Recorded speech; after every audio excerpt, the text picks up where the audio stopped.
Hi everyone. तो कैसे हो आप सब? आई होप कि आप सब अच्छे होंगे। Yes, my name is Ankush Kumar and this is your beautiful सा चैनल गेटवे क्लासेस। मैं आपको पढ़ा रहा हूं इंजीनियरिंग फिजिक्स आरजीपीवी की, जिसके अंदर हम एक नई यूनिट स्टार्ट करने वाले हैं, यूनिट नंबर 3, जिसका नेम है स्टूडेंट इंट्रोडक्शन टू सॉलिड्स। और ये हमारा लेक्चर नंबर फर्स्ट है।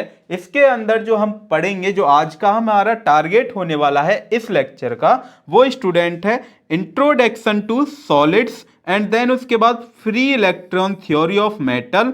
उसके बाद आरजीपीवी के पीवाईक्यूज देखेंगे और उसके बाद आपको एक डीपीपी मिलेगी, जिसके अंदर इन दो टॉपिक से रिलेटेड जो आज के लेक्चर में हम डिस्कस करेंगे उनसे रिलेटेड आपको क्वेश्चन मिलेंगे, जो आपके एग्जाम में बहुत हेल्पफुल करेंगे और जो आपके एग्जाम में पूछे गए हुए हैं, यानी कि प्रीवियस ईयर क्वेश्चन पेपर आपको डीपीपी में मिलेंगे। क्लियर? ये यूनिट नंबर 3 का स्टूडेंट सिलेबस है, जिसके अंदर हम जो आज का टॉपिक है वो free electron theory of metal, उसके बाद फर्मिक लेवल ऑफ इंट्रिंसिक और extrinsic density of state, Bloch theorem for particle in periodic potential and then उसके बाद क्रिंज पेनी मॉडल। इसके अंदर आपको कोई भी डेरिवेशन नहीं पढ़नी है इसके अंदर, यानी कि डेरिवेशन है नहीं आपके सिलेबस में। ओरिजिन ऑफ एनर्जी बैंड के बारे में पढ़ेंगे और VI characteristic of PN junction and then Zener diode, solar cell और हाफ इफेक्ट, जिनमें से आप कुछ नोटिस करेंगे।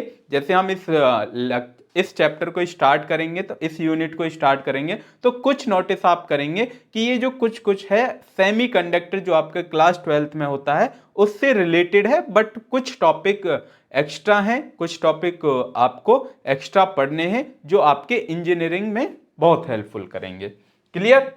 देखिए, सबसे पहले हम पढ़ते हैं स्टूडेंट इंट्रोडक्शन टू सॉलिड्स का इंट्रोडक्शन हम पढ़ेंगे। आखिर सॉलिड होता क्या है? सभी जानते हैं, ये जो आपके पास पेन है इसमें बहुत सारे छोटे छोटे पार्टिकल्स हैं, इलेक्ट्रॉन है, प्रोटॉन है, न्यूट्रॉन से मिलकर बना है। और जब आपके पास पार्टिकल्स वेरी क्लोज होते हैं, बहुत ज्यादा क्लोज होते हैं, वो हमारे पास क्या होता है? सॉलिड होता है। जैसे आपके पास एक आयरन होता है, लोहा होता है। मैं डायग्राम से ड्रॉ करता हूं कि आपके पास ये है, हमारे पास कोई मान लेते हैं बॉक्स है, जिसके अंदर बहुत सारे स्टूडेंट पार्टिकल हैं और वो वेरी क्लोज हैं, एक दूसरे से चिपके हुए हैं। ठीक है, बहुत सारे पार्टिकल एक दूसरे से चिपके हुए हैं। तो ये हमारे पास इनके आप बीच में देखेंगे यहां पर, तो इनमें कोई भी थोड़ा सा गैप नहीं होता है, एक दूसरे के बहुत टाइटली क्लोज रहते हैं। और जो एक दूसरे के टाइटली क्लोज रहते हैं वो क्या रहते हैं? वो ना तो किसी से टूटते हैं, ठीक है, तो उनको हम क्या बोलते हैं? सॉलिड बोलते हैं। क्लियर? फील हुआ? ठीक है, तो सबसे पहले डेफिनेशन लिखी हुई है, metals are good conductor of electricity and heat. जो आपके पास मेटल्स जितने भी रहते हैं, मेटल्स मतलब आयरन हुआ, कॉपर हुआ, गोल्ड हुआ, एल्युमिनियम हुआ, जो आपके पीरियोडिक टेबल में जो पहले ग्रुप के जो एलिमेंट्स हैं वो आपके क्या होते हैं स्टूडेंट? सभी मेटल्स होते हैं। क्लियर? क्या होते हैं? सभी मेटल्स होते हैं, वो हमारे क्या होते हैं? सॉलिड होते हैं। ठीक है, जो मेटल रहेगा स्टूडेंट वो सॉलिड रहेगा। उसके बाद ये कैसे रहते हैं? Good conductor of electricity, electricity के लिए बहुत अच्छे कंडक्टर हैं, जिसकी कंडक्टिविटी हाई होती है। To explain this behaviour scientist develop by free electron theory of metal. Scientist, किसी एक साइंटिस्ट ने एक्सप्लेन किया कि free theory of electron of metals को एक्सप्लेन किया था। अब वो थ्योरी है क्या, वो हम आगे डिस्कस करेंगे, बस थोड़ा सा आपको पेशेंस रखना है। Which assume that electrons inside a metal behave like free particles. जो आपके पास एक मेटल्स जो रहता है, सपोज ये प्लेट है, हम मान लेते हैं कॉपर की एक प्लेट है, ठीक है, या फिर एल्युमिनियम की, जो भी आपको मानना है, या आयरन की रॉड है, इसके अंदर बहुत सारे क्या हैं? फ्री इलेक्ट्रॉन, फ्री पार्टिकल्स रहते हैं, फ्री पार्टिकल्स रहते हैं। किसके अंदर रहेंगे? Electron inside a metal, metal के अंदर रहेंगे electron, behave like a free particle. जो आपके पास ये जो पार्टिकल्स हैं वो किसकी तरह बिहेव करते हैं? फ्री पार्टिकल्स की तरह बिहेव करते हैं। जैसे आप किसी एक गैस लीजिए, चैम्बर लीजिए, और उस चैम्बर के अंदर आप गैस भर दीजिए। जो गैस के मॉलिक्यूल्स इधर से उधर घूमते रहते हैं, जैसे ये रूम है, ठीक है, रूम में मैं क्या कर देता हूं? गैस फिल कर देता हूं, और जो गैस के जो छोटे छोटे मॉलिक्यूल्स हैं, कभी उधर जाएंगे, कभी उधर जाएंगे, कभी इधर जाएंगे, तो वो चारों डायरेक्शन में क्या रहते हैं? मूव करते रहते हैं। तो सेम जो फ्री पार्टिकल्स होंगे मेटल्स में, वो हमारे पास क्या देते हैं? कंडक्टिविटी देते हैं, ठीक है, जिसकी वजह से इलेक्ट्रिक करंट प्रोड्यूस होता है। इलेक्ट्रिक करंट क्या होता है? फ्लो होता है किसी भी मेटल में। क्लियर? ये किसने बताया? फ्री इलेक्ट्रॉन थ्योरी में एक्सप्लेन करेंगे, अभी उसको देखेंगे। ए solid is a state of matter in which atom और मॉलिक्यूल्स आर क्लोजली पैक्ड। जो मैं आपको बता रहा था कि जो आपके पास एटम और मॉलिक्यूल्स रहते हैं वो क्लोजली पैक्ड रहते हैं, बहुत ज्यादा क्लोजली रहते हैं, ठीक है ना, एक दूसरे के बहुत ज्यादा closely, together in a fixed order arrangement. और उनका जो ऑर्डर रहेगा या ऑर्डरली अरेंजमेंट रहता है। एक नोट करके एक पॉइंट लिखा है, एक कलेक्शन ऑफ पॉजिटिव आयन। जो आपके पास यहां पर आप जानते हैं एक मेटल में जो आपके पास मॉलिक्यूल्स रहता है या फिर एक एटम के अंदर इलेक्ट्रॉन भी होते हैं, प्रोटॉन भी होता है, एक न्यूट्रॉन भी होता है, ठीक है।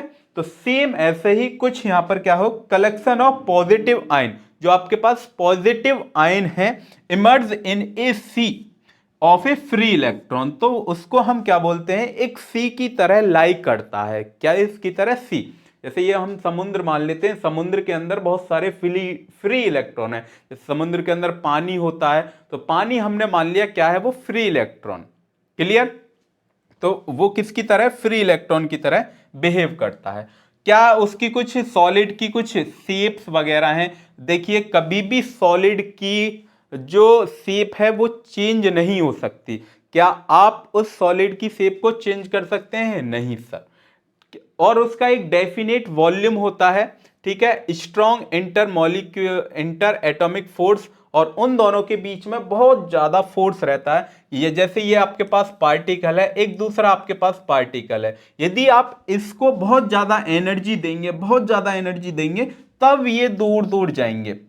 कब? जब आपने बहुत ज्यादा हीट दी इनको, तभी तो जाएंगे। क्या ये आप हाथ से इनको अलग करने लग गए, या किसी एक लोहे को या किसी एक आयरन रॉड को आप हाथ से तोड़ देंगे? नहीं तोड़ पाएंगे, ठीक है। तो इसलिए जब आप इनको बहुत ज्यादा एनर्जी देंगे तब ये एक दूसरे से दूर जाएंगे। तो कहने का मतलब क्या हुआ? इन दोनों के बीच में, पार्टिकल पार्टिकल के बीच में स्ट्रॉन्ग इंटर एटॉमिक फोर्स रहता है। Very small inter atomic distance, और इनके बीच में बहुत ना के बराबर क्या रहती है? डिस्टेंस रहती है, ठीक है, पार्टिकल पार्टिकल के बीच में। अब हम बात करते हैं जो हमारा मेन टॉपिक है, फ्री इलेक्ट्रॉन्स थ्योरी। देखिए, फ्री इलेक्ट्रॉन्स थ्योरी के जब बारे में हम जब पढ़ते हैं तो आपको समझ में आ रहा होगा, जो आपके पास इलेक्ट्रॉन जो रहते हैं किसी भी मेटल में, वो क्या होने चाहिए? फ्री होने चाहिए, ठीक है, उसको आप बोलते हैं फ्री इलेक्ट्रॉन्स थ्योरी। क्लियर? और जिसकी वजह से जो इलेक्ट्रॉन हमारे पास फ्री होंगे उनकी वजह से ही हमें क्या प्रोड्यूस होता है? इलेक्ट्रिक करंट प्रोड्यूस होता है। हमें क्या मिलता है? Electric current. In solid, electrons in outer most orbit of atom determines it electrical properties. जो आपके पास एक ऑर्बिट होता है, ऑर्बिट मतलब जैसे सबसे पहले क्या होता है? एक न्यूक्लियस होता है, ये न्यूक्लियस है। न्यूक्लियस के अंदर क्या क्या रहता है? एक प्रोटॉन रहता है, प्रोटॉन हुआ, और उसके चारों तरफ इलेक्ट्रॉन घूमते रहते हैं, यही तो होता है एक। और ये जो आपके पास ऑर्बिट है, ऑर्बिट की आउटर मोस्ट शेल में जितने इलेक्ट्रॉन रहते हैं, ठीक है, वो हमारे पास क्या रहते हैं? Free electron. जैसे यहां से आपने कुछ एनर्जी दी, और एनर्जी देने के बाद यहां से कुछ इलेक्ट्रॉन क्या हो गए? हट गए हैं, कहीं और चले गए। जो कहीं और गए हैं इलेक्ट्रॉन, जो यहां से रिमूव हुए हैं, उनको आप क्या बोलते हैं? फ्री इलेक्ट्रॉन बोलते हैं। Clear? Electrons theory is applicable to all solid. जो आपके पास इलेक्ट्रॉन्स थ्योरी है, ये जो थ्योरी हम पढ़ रहे हैं सभी सॉलिड पर एप्लीकेबल अप्लाई होती है, बोथ मेटल और नॉन मेटल, चाहे तो वो आपके पास मेटल है या फिर नॉन मेटल है।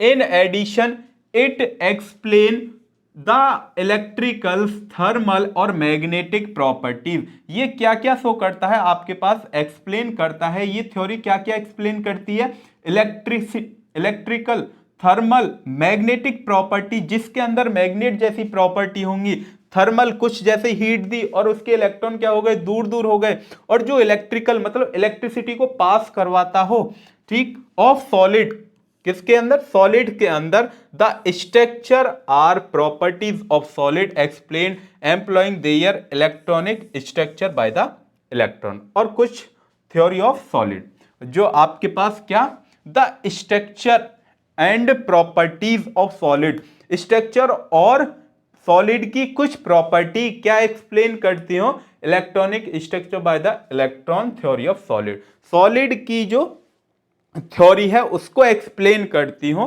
किसके थ्रू, चाहे तो आप वो स्ट्रक्चर के थ्रू हो सकता है या फिर फ्री इलेक्ट्रॉन के थ्रू हो सकता है। इट डेवलप, ये थ्री मेन स्टेज पर डेवलप करती है, कौन कौन सी, सबसे पहली जो थ्योरी आई थी स्टूडेंट, वो classical free electrons theory.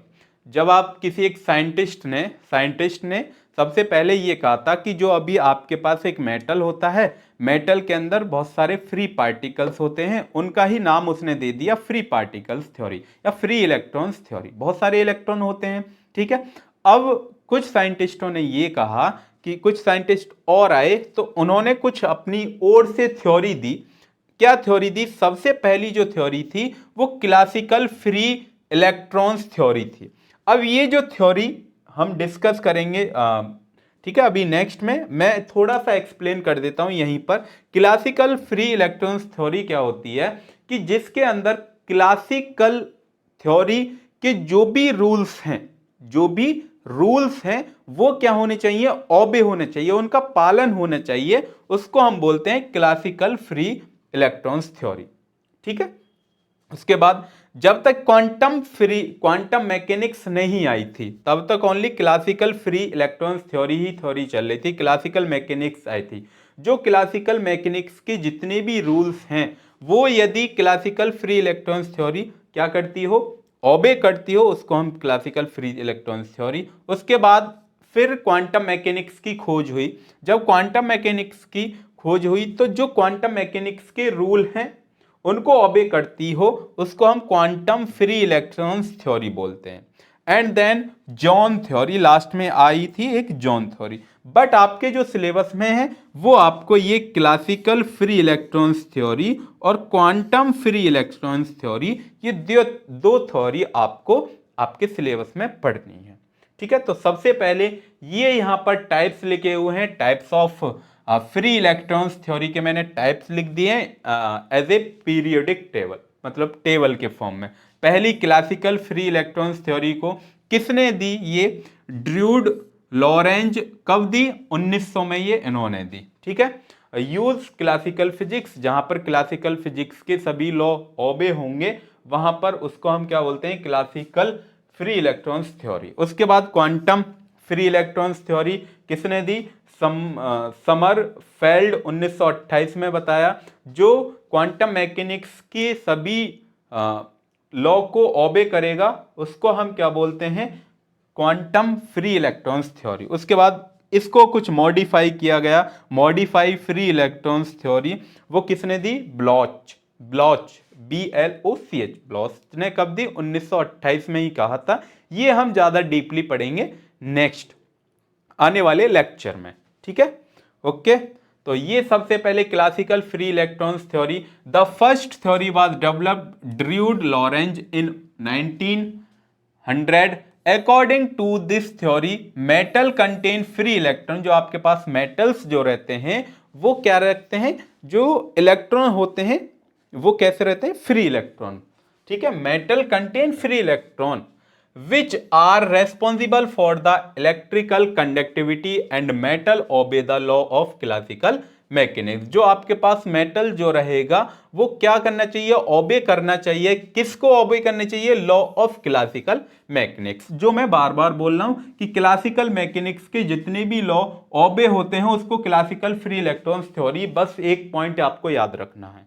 Quantum mechanics में इन 1928 Sommerfeld developed the quantum free electrons theory. According to Summerfield, the free electrons move with constant potential. जो आपके पास फ्री इलेक्ट्रॉन्स जो रहेंगे वो एक कांस्टेंट की स्पीड से क्या करते हैं, मूव करते रहते हैं। ठीक है, this theory obey the quantums law. और ये थ्योरी क्या कहती है कि क्वांटम्स लॉ जो भी ओबे करेगा उसको हम क्वांटम मैकेनिक्स थ्योरी बोलते हैं। क्लियर हो रहा है ना, समझ में आ रहा है ना। उसके बाद zone theory, Bloch introduction to the band theory. ये जो थ्योरी है वो बैंड के ऊपर है कि किसमें कितना बैंड होता है उसके ऊपर। ठीक है, कब दी, 1928 में। According to this theory free electron move in a periodic potential provide by the lattice. उसमें हम कितना पोटेंशियल प्रोवाइड करते हैं, कैसे बैंड बनते हैं, बैंड अभी हम पढ़ेंगे, एनर्जी बैंड पढ़ेंगे। ठीक है, एनर्जी बैंड डायग्राम भी पढ़ेंगे। फिर दो टाइप के बैंड होते हैं, कंडक्शन बैंड होता है और एक वैलेंस बैंड होता है। वही बैंड के बारे में हमको क्या बताता है, जॉन थ्योरी बताती है।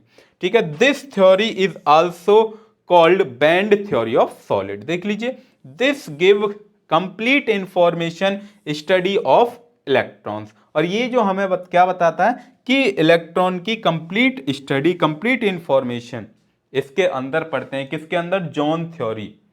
क्लियर। उसके बाद क्लासिकल फ्री इलेक्ट्रॉन्स थ्योरी के कुछ एडवांटेज हैं। जो थ्योरी वहां पर लिखी हुई थी वही मैंने यहां पर लिखी हुई है, एक बार पढ़ लेते हैं। Even through the classical free electrons theory is the first theory develop to explain the electrical conduction. इसने क्या करा था, सबसे पहले मेटल जो आपके पास रहता है उसकी इलेक्ट्रिकल कंडक्टिविटी को एक्सप्लेन किया था। इट हैज मैनी प्रैक्टिकल, बहुत सारे प्रैक्टिकल्स हुए और उसके कुछ एडवांटेज हैं, कुछ डिसएडवांटेज हैं। पहला एडवांटेज क्या है, it explains the electrical conductivity and thermal conductivity of metal. तो ये समझ रहे होंगे, तो ये जो थ्योरी थी उसने क्या एक्सप्लेन किया, इलेक्ट्रिकल कंडक्टिविटी और thermal conductivity of the metal को एक्सप्लेन किया। इट वेरीफाई ओम्स लॉ, ये ओम्स लॉ को वेरीफाई कर रही थी। V is equal to I R जो होता है उसको क्या कर रही थी, वेरीफाई कर रही थी। It use to explain the optical properties of metal. तो ये कहां पर यूज हो रही थी, ऑप्टिकल प्रॉपर्टीज ऑफ मेटल्स के लिए यूज हो रही थी। Next, metal composed of atom in which electron revolve around the nucleus are many state available for occupation. जो आपके पास क्या होता है, एक इलेक्ट्रॉन होता है, इलेक्ट्रॉन के न्यूक्लियस के चारों तरफ इलेक्ट्रॉन क्या करते हैं, मूव करते रहते हैं, रिवॉल्व करते रहते हैं।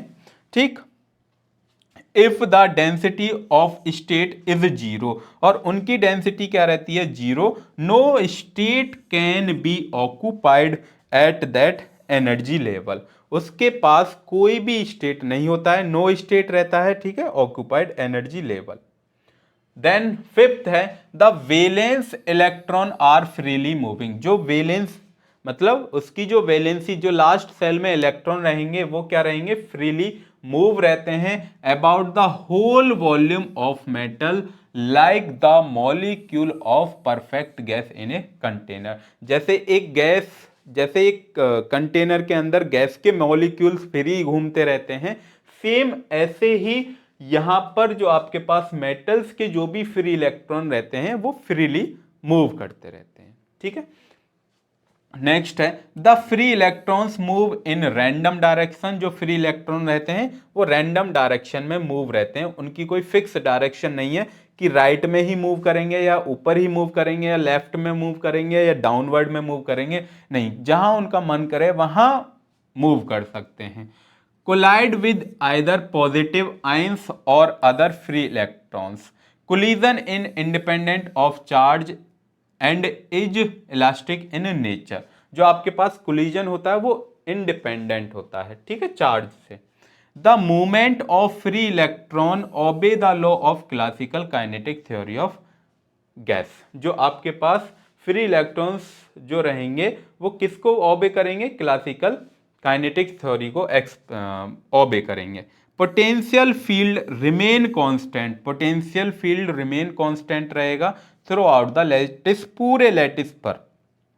इन metals there are large number of free electrons moving free with the metals. The free electron or valence electron are free to move in the metal like gas. वही मॉलिक्यूल जो gas के molecule जैसे freely move करते रहते हैं, तो same ऐसे ही इस पे यहाँ पे move. Because nuclei occupy only 15% metal space. जो आपके पास न्यूक्लियाई जो रहता है वो किसके कितना परसेंट रहता है, metal 15% space. The remaining 85% space, जो 85% स्पेस है, वो electrons to move, electrons to move, जो इलेक्ट्रॉन है वो मूव करते रहते हैं। क्लियर। उसके बाद कुछ इसकी ड्रॉबैक हैं, या फिर आप ये बोल दीजिए कुछ इसके डिसएडवांटेज हैं। इट फेल्स, ये फेल हो गई। Explain the electric specific heat और स्पेसिफिक हीट कैपेसिटी को, स्पेसिफिक हीट को एक्सप्लेन नहीं कर पाई थी और ना ही स्पेसिफिक हीट कैपेसिटी को एक्सप्लेन कर पाई थी। It fails to explain super conducting properties of metal, ये भी एक्सप्लेन नहीं कर पाई थी किसको, super conducting properties of metal को। It fails to explain new phenomena like photoelectric effect, quantum effect, black body radiation etc. इनको भी एक्सप्लेन नहीं कर पाई थी जो आपने पहली यूनिट में देखे थे। It fails to electrical conductivity perfectly of semiconductor और इंसुलेटर। तो इंसुलेटर और सेमीकंडक्टर को अलग अलग परफेक्टली कंडक्टिविटी के ऊपर भी डिवाइड नहीं कर पाई थी। Classical free electrons model predict the incorrect temperature dependence, इसको बोलते हैं हम स्टूडेंट सिग्मा, ठीक है, वैसे नीटा बोलते हैं, नीटा of according to the classical free electrons theory. जो आपके पास क्या होता है सिग्मा या फिर नीटा, ठीक है, नीटा बोलते हैं वैसे, नीटा is directly proportional to the T inverse, T inverse मतलब नीटा direct is inversely proportional 1/T, 1/T, ठीक है, इसको भी एक्सप्लेन है। It fails to give correct mathematical expression, या mathematical expression for thermal conductivity को ये नहीं दे पाई थी एक्सप्लेन। फेरोमैग्नेटिक को भी एक्सप्लेन नहीं कर पाई थी, ferromagnetism could not be explain by this theory, और susceptibility has greater theoretical value than the experimental value. उसके बाद क्वांटम मैकेनिक्स, क्वांटम मैकेनिक्स नहीं है, क्वांटम फ्री इलेक्ट्रॉन्स थ्योरी के कुछ एडवांटेज हैं। All the electrons are not present in the ground at 0 kelvin. जो आपके पास सभी जो इलेक्ट्रॉन्स जो रहेंगे वो ऐसा नहीं है कि ग्राउंड स्टेट पर सभी फ्री इलेक्ट्रॉन्स रहें, कुछ ऊपर भी हो सकते हैं, ठीक है। But the distribution obey Pauli exclusion principle at 0 kelvin the highest energy level filled is called Fermi level. जो आपके पास ऊपर का जो फील्ड रहेगा, जैसे यहां पर मैं बना देता हूं, ये आपके पास लोअर है, ये आपके पास अवर है। ऐसा कोई जरूरी नहीं है कि जो आपके पास ग्राउंड पर जो एलिमेंट, जो ग्राउंड पर जो फ्री इलेक्ट्रॉन है, electrons are not present in the ground state at 0 kelvin. 0 kelvin यदि ये रूम टेम्परेचर पर है, टेम्परेचर है ही नहीं, तो यहां पर कोई भी एटम नहीं रहेगा, कोई भी इलेक्ट्रॉन नहीं रहेगा। जैसे आपने थोड़ी सी हीट दी तो कुछ इलेक्ट्रॉन इसके यहां पर आ जाएंगे, कुछ इलेक्ट्रॉन इसके ऊपर चले जाते हैं। तो रैंडम डायरेक्शन में इलेक्ट्रॉन क्या होता है, मूवमेंट होता रहता है। The potential remain constant through out the lattice, potential क्या रहता है, पूरे पर लैटिस पर कांस्टेंट रहता है।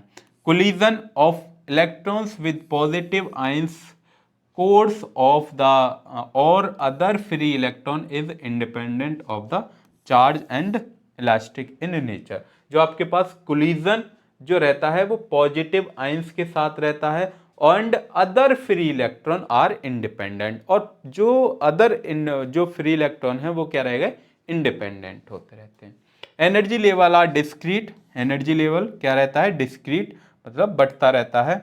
It was successful to explain not only conductivity, तो it was successful to explain, तो ये हमें सक्सेसफुली एक्सप्लेन कर पाई थी, नॉट कंडक्टिविटी, कंडक्टिविटी को एक्सप्लेन नहीं कर पाई थी, but also the thermic emission paramagnetic specific heat को एक्सप्लेन कर पाई थी। इसका ड्रॉबैक क्या है, it fail to explain classification of solid, of conductor, semiconductor और इंसुलेटर, तो इन सभी को ये एक्सप्लेन नहीं कर पाई थी।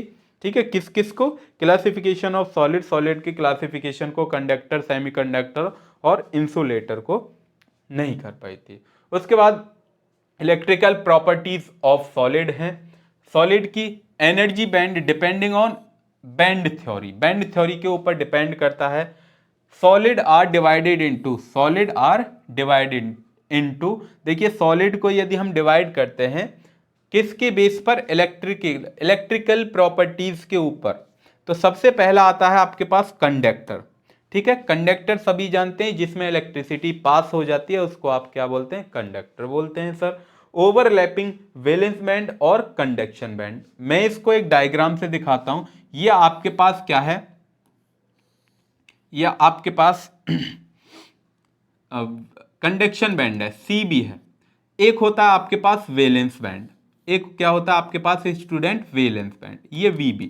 वैलेंस बैंड को हम VB से डिनोट करते हैं, कंडक्शन बैंड को हम CB से डिनोट करते हैं। अब क्या होता है कि इन दोनों के यहाँ पर कुछ फ्री इलेक्ट्रॉन्स रहते हैं, कुछ फ्री इलेक्ट्रॉन यहाँ पर, ठीक है, इन दोनों के बीच में कुछ फ्री इलेक्ट्रॉन यहाँ पर, तो ये दोनों क्लोज आ जाते हैं, एक दूसरे के क्या आ जाते हैं, क्लोज आ जाएंगे, और ये क्या हो जाते हैं, ओवरलैप हो जाते हैं। तो इन दोनों के बीच की जो डिस्टेंस यहाँ पर बनी है वो क्या हो जाती है, बहुत कम हो जाती है। यहाँ पर यही पॉइंट लिखा हुआ है, overlapping valence and conduction band. जो आपके पास वैलेंस बैंड जो रहेगा और कंडक्शन बैंड जो रहेगा वो क्या हो जाएंगे, ओवरलैप हो जाएंगे। ओवरलैप मतलब ये दोनों कंडक्शन बैंड और वैलेंस बैंड एक दूसरे के ऊपर आ जाएंगे। ठीक है, और कंडक्टिविटी आप जानते हैं, कंडक्टिविटी कैसी रहती है कंडक्टर में, वेरी हाई, तो एग्जाम्पल कॉपर एल्यूमिनियम है। देन उसके बाद है दूसरा, हम दूसरा पढ़ते हैं इंसुलेटर। दूसरा क्या आपके पास, इंसुलेटर। इंसुलेटर के अंदर आप जानते हैं, इंसुलेटर जो रहते हैं मेटल, उनके अंदर कोई भी इलेक्ट्रिसिटी पास नहीं होती है, तो उनके बीच में यहां पर कंडक्शन बैंड और वैलेंस बैंड, तो उनके बीच में डिस्टेंस क्या रहेगी, वैलेंस बैंड क्या रहेगा, बहुत ज्यादा रहेगा, बहुत दूर दूर रहेगा, जिससे इस वाले के इलेक्ट्रॉन इस वाले तक पास नहीं हो पाए। यहां से थोड़ी सी हमने हीट दी, जैसे ही थोड़ी सी हीट देंगे तो इसके इलेक्ट्रॉन में कुछ मूवमेंट होगा, कुछ मूवमेंट करेंगे। ठीक है, जैसे ही कुछ मूवमेंट करेंगे तो इस वाले के इलेक्ट्रॉन उस ऊपर तक नहीं जा पाएंगे, और जिस वजह से यहां पर कोई भी करंट प्रोड्यूस नहीं हो पाएगा। ठीक है, इन दोनों के बीच में कितना गैप रहता है, लार्ज गैप। किससे लार्ज गैप रहेगा, 5 इलेक्ट्रॉन वोल्ट से लार्ज गैप रहता है, और इनकी कंडक्टिविटी वेरी लो होती है। जैसे डायमंड हुआ, गिलास हुआ, ग्रेफाइट हुआ, ये इसके एग्जाम्पल हैं। अब क्या है तीसरा है स्टूडेंट आपके पास सेमीकंडक्टर, जो आप नेक्स्ट पढ़ेंगे, नेक्स्ट लेक्चर नंबर 2 में। तो सेमीकंडक्टर में क्या होता है, स्मॉल गैप। एक तो देखिए ये आपके पास ओवरलैप हो गए, ओवरलैप, और एक बहुत दूर हो गए। जो आपके पास बीच में जो बच जाते हैं, ना तो वो पूरे कंडक्टर होते हैं ना वो पूरे इंसुलेटर होते हैं, उनको सेमीकंडक्टर बोलते हैं। तो उनके बीच में जो गैप रहता है वो स्मॉल गैप रहता है, वो क्या रहता है, अप्रोक्सीमेटली 1 इलेक्ट्रॉन वोल्ट रहता है, और उनकी कंडक्टिविटी मॉडरेट बीच में रहती है। जैसे सिलिकॉन हुआ और जर्मेनियम, ये आपके सिलेबस में 2 ही एग्जाम्पल हैं, और भी आप एग्जाम्पल लिख सकते हैं। देखिए ये जो आपके पास आते हैं ये ग्रुप 14 में है। ग्रुप जो 14 है, पीरियोडिक टेबल यदि आपने देख रखी है तो उसके अंदर जितने भी मेटल्स रहते हैं वो सब किस में आते हैं, सेमीकंडक्टर के अंदर अंदर आते हैं। ठीक है, तो ये आपके पास 2010 में आया हुआ है आरजीपीवी के एग्जाम में, क्लासिकल फ्री इलेक्ट्रॉन्स थ्योरी। ये किसने दी? पाउल ड्र्यूड 1900 में दी। फर्स्ट थ्योरी थी ये हमारे पास। लॉरेंज ने 1909 में मॉडिफाई इसको किया, इम्प्रूव्ड किया ड्र्यूड मॉडल, दोनों साइंटिस्ट ने मिलकर, तो इस वजह से इसका नाम क्या पड़ गया? ड्र्यूड लॉरेंज मॉडल बोलते हैं।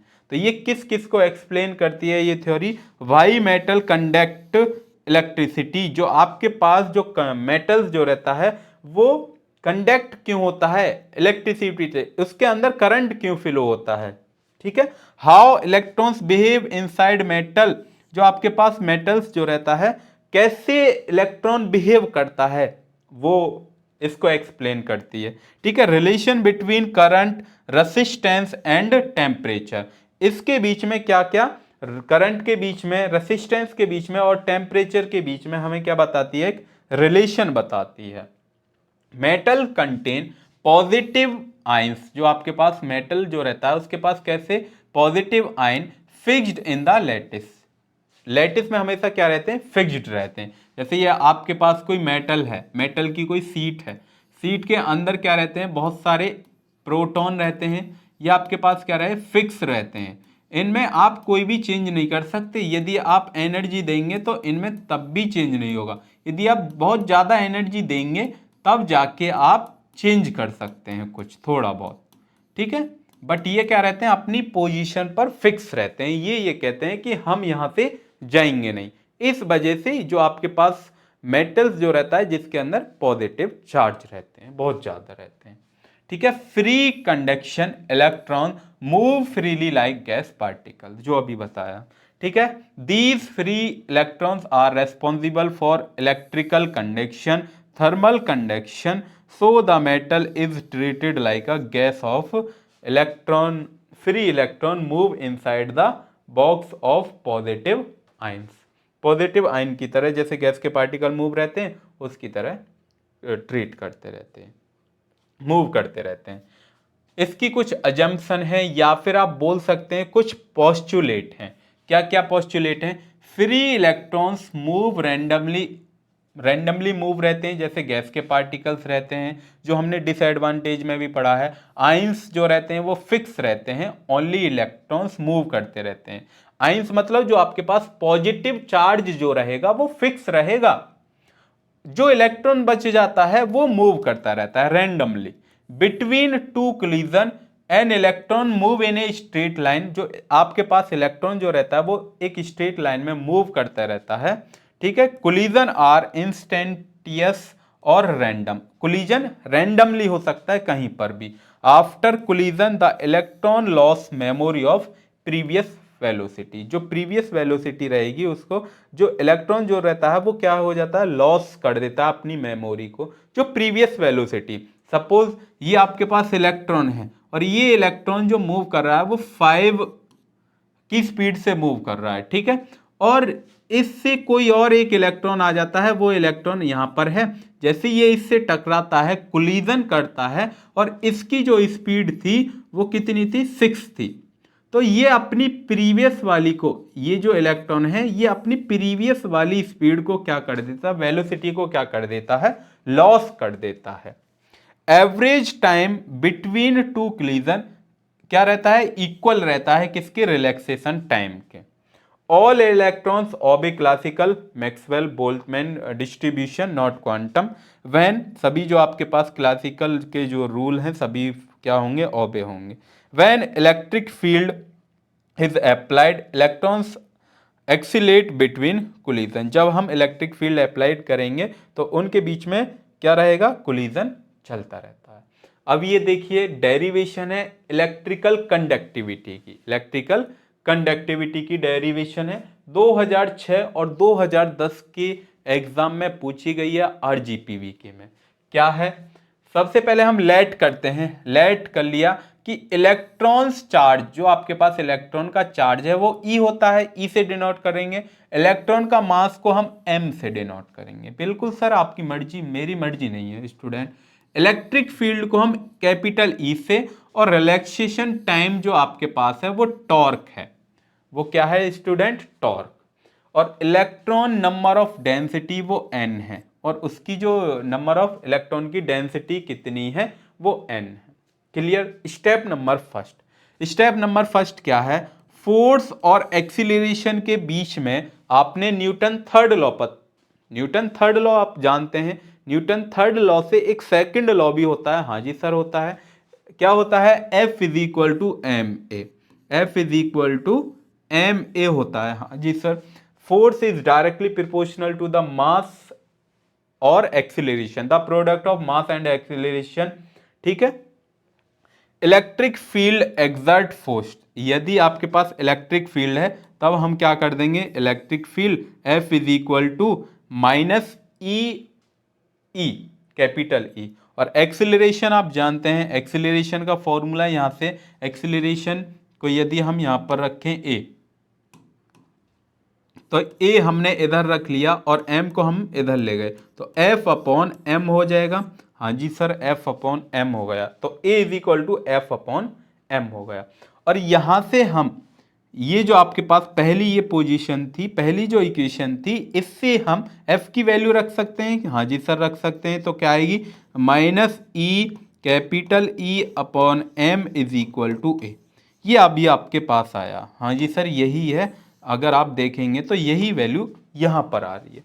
तो a is equal to F upon m is equal to minus E capital E upon m. E यहां पर इलेक्ट्रॉन ऑफ चार्ज है, कैपिटल ई इलेक्ट्रिक फील्ड है, और एम यहां पर मास ऑफ द इलेक्ट्रॉन है। उसके बाद हम दूसरा रिलेशन देखते हैं, ड्रिफ्ट वेलोसिटी। ठीक है, इलेक्ट्रॉन किस वेलोसिटी से मूव करता है उसके। अब यहां पर जैसे आप देखेंगे तो electrons accelerate between two collision for an average time torque. आपके पास दो इलेक्ट्रॉन हैं और दोनों इलेक्ट्रॉन क्या कर देते हैं? कोलिजन कर देते हैं between two collision for average time. और उनका जो टाइम लगता है, जैसे ही एक इलेक्ट्रॉन इधर है, एक इलेक्ट्रॉन इधर है, दोनों इलेक्ट्रॉन क्या कर देते हैं? कोलाइड कर देते हैं एक दूसरे के। जैसे यहां से ये इलेक्ट्रॉन आया और ये इलेक्ट्रॉन, तो इनके बीच में कितना टाइम लगा कोलिजन करने को, उसको एवरेज टाइम हमने बोल दिया है। और उसको हम टॉर्क से डिनोट करेंगे। किससे? टॉर्क। तो Vd मतलब drift velocity is equal to a torque. ठीक है। तो ए एक्सीलरेशन है यहां पर, तो ए की वैल्यू हम यहां से रख देंगे। तो आप जानते हैं Vd is equal to a torque, Vd is equal to a torque. Torque a की वैल्यू आप जानते हैं यहां से। हाँ जी सर। तो Vd बराबर क्या आ जाएगा? Vd is equal to minus E capital E upon M, और फिर क्या आ जाएगा? माइनस ई, और फिर आ जाएगा टॉर्क। तो ये आपके पास क्या आया है? ड्रिफ्ट वेलोसिटी आई है स्टूडेंट। क्या ये? ड्रिफ्ट वेलोसिटी के बीच में रिलेशन आ गया। Clear? Vd average drift velocity है, very small compare to the random velocity. Clear? दोनों स्टेप पहले स्टेप में हमने क्या करा है? फोर्स और एक्सीलरेशन के बीच में आपको रिलेशन पता होना चाहिए, वो हमने। उसके बाद ड्रिफ्ट वेलोसिटी। देन तीसरे स्टेप में हमने क्या किया? Current density. Current density, each electron carries charge. जो आपके पास इलेक्ट्रॉन जो रहता है, प्रत्येक इलेक्ट्रॉन के पास चार्ज क्या है? ई चार्ज है। तो करंट डेंसिटी मतलब जे। करंट डेंसिटी को हमने किससे डिनोट किया? जे से। और जे क्या रहता है? करंट डेंसिटी क्या रहता है? चार्ज पर इलेक्ट्रॉन मतलब E, and number of electron per volume, number of electron per volume, and average velocity. और एवरेज वेलोसिटी मतलब टॉर्क। एवरेज वेलोसिटी मतलब Vd, सॉरी टॉर्क नहीं है, Vd है। ठीक है। तो J is equal to charge per electron, charge per electron. ठीक है। और number of electron per volume और एवरेज वॉल्यूम। तो ये आपके पास क्या आ जाता है? इसका formula J is equal to, और यहां पर J क्या है आपके पास? J है करंट डेंसिटी। तो current density is equal to NeVd। Clear? आप जानते हैं Vd की value, previous V D is equal to minus E capital E upon M और टॉर्क। तो इस वाली इक्वेशन में हम जैसे ही वी डी की वैल्यू पुट करेंगे तो जे बराबर क्या आ जाएगा सर, जे बराबर आ गया जे। तो J is equal to n e, v D की वैल्यू प्रीवियस से पुट करेंगे तो माइनस ई कैपिटल ई माइनस ई कैपिटल ई और टॉर्क अपॉन, नीचे क्या रहेगा, नीचे क्या था, नीचे था एम, तो ये आपके पास क्या रहेगा, एम आ जाएगा। ठीक है, एक और ई बोल गए तो एक ई और लगा ली हमने। तो जे इज इक्वल टू आपके पास ई की मल्टीप्लाई ई में करेंगे तो ये आपके पास क्या आएगा, माइनस